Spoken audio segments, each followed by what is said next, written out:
అధికారుల నిర్లక్ష్యం ప్రజల ప్రాణాలకు ముప్పుగా మారుతోందా?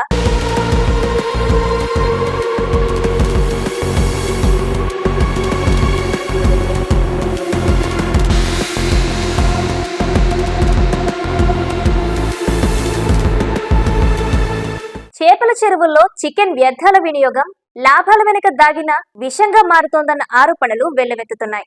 జిల్లాలో చాలా ప్రాంతాలలో, ప్రధానంగా చూస్తే ప్రతిపాడు నియోజకవర్గం కిర్లంపూడి పరిసర ప్రాంతాలలో చాలా కాలంగా చేపల సాగులో చికెన్ వేస్ట్ వినియోగం కొనసాగుతోంది. తక్కువ ఖర్చుతో ఎక్కువ లాభాలు వస్తాయనే ఆశతో కొందరు చేపల సాగుదారులు ఈ ప్రమాదకర విధానాన్ని అనుసరిస్తున్నారు. అయితే దీనివల్ల ప్రజల ఆరోగ్యం తీవ్ర ప్రమాదంలో పడుతోందన్న ఆందోళనలు వ్యక్తమవుతున్నాయి. చికెన్ వ్యర్థాలతో చేపలు సాగు చేయకూడదని జీవోఎంఎస్ 54/56లో తహసీల్దార్ చైర్మన్ గా మత్స్యశాఖ నుంచి ఫిషరీస్ డెవలప్మెంట్ ఆఫీసర్, రవాణా శాఖ నుంచి motor vehicle inspector, station SHO, VRO నెంబర్లుగా సంబంధిత జీవోలో పొందుపరిచినప్పటికీ కట్టడి చేయడంలో అధికారులు, ప్రధానంగా ఫిషరీస్ డిపార్ట్మెంట్ నిర్లక్ష్యం క్లియర్ గా కనిపిస్తోంది.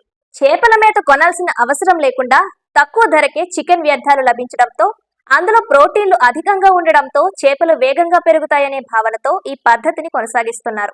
నీటిలో నాచు పెరిగి చేపలకు అదనపు ఆహారం లభిస్తోందని సాగుదారులు చెబుతున్నారు. కానీ నిపుణులు మాత్రం దీనిని తీవ్రంగా వ్యతిరేకిస్తున్నారు. కోళ్ల వ్యర్థాలు నీటిలో కుళ్లిపోవడం వలన అమ్మోనియా, హైడ్రోజన్ సల్ఫైడ్ వంటి విష వాయువులు విడుదలై నీరు కలుషితమవుతోంది.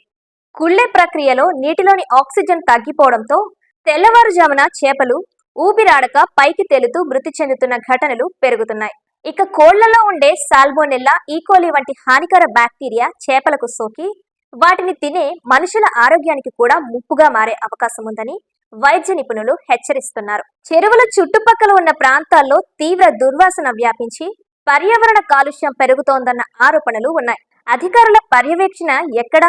ఈ విధానం ప్రమాదకరమని తెలిసినా సంబంధిత శాఖల అధికారులు చర్యలు తీసుకోవడం లేదన్న విమర్శలు వినిపిస్తున్నాయి. ఇది నిర్లక్ష్యమా, లేక ముడుపుల మాయలో ప్రజల ప్రాణాలను పణంగా పెడుతున్నారా అన్న ప్రశ్నలు ప్రజల్లో ఉత్పన్నమవుతున్నాయి. ప్రస్తుతం నాణ్యమైన చేపల సాగు కోసం చికెన్ వేస్ట్ వాడకాన్ని ప్రభుత్వం, నిపుణులు ప్రోత్సహించడం లేదని స్పష్టం చేస్తున్నారు. దీనికి బదులుగా నాణ్యమైన ఫ్లోటింగ్ ఫీడ్ వినియోగం, సరైన పర్యవేక్షణ అవసరమని సూచిస్తున్నారు.